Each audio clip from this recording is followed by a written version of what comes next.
Alors, je vous informe des nouvelles mesures prises au niveau astrologique.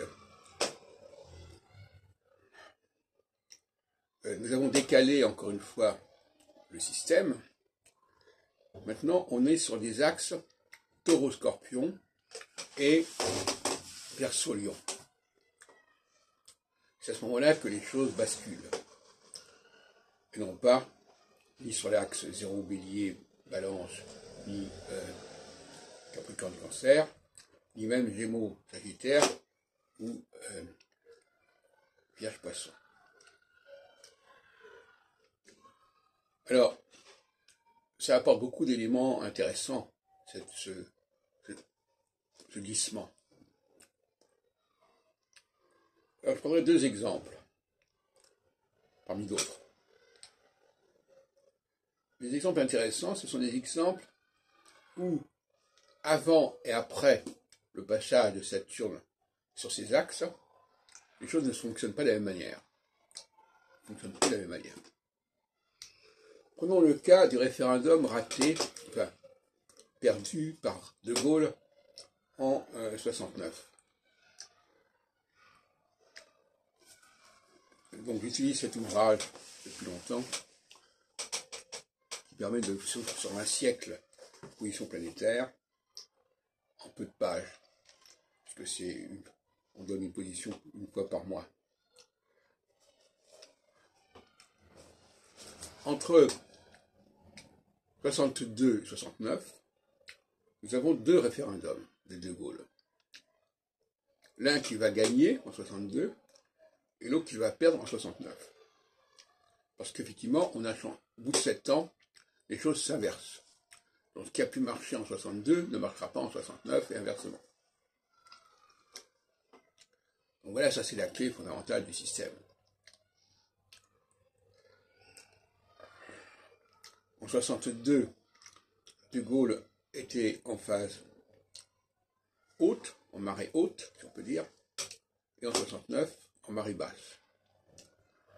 C'est-à-dire qu'en 62, il avait l'autorité du chef, et en 69, cette autorité, elle est fragilisée. Un autre cas intéressant, c'est ce qui s'est passé entre 1989 et 1992. En 1989, vous avez les soulèvements en Europe de l'Est, et en 1992, vous avez la dissolution plus exactement, de l'Union république des républiques socialistes soviétiques, l'URSS, SSSR. Et là aussi, il y a eu un basculement qui a fait que les événements de l'Est de l'Europe, c'est une chose, et le destin de l'URSS, l'Union soviétique, c'en est une autre. Parce qu'entre les deux, il s'est passé un changement de phase. Alors, je voudrais revenir rapidement dans ce petit panorama que je reprendrai par écrit parce que c'est quand même assez long à suivre. Je voudrais parler du traité de Rome de 1957. Le traité de Rome de 1957 précède de 42 ans les événements de l'Est de l'Europe, de 89-91. Et en réalité,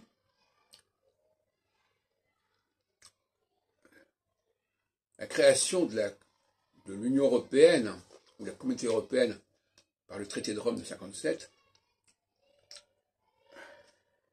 est du même ordre, quelque part, que ce qui s'est passé en 89.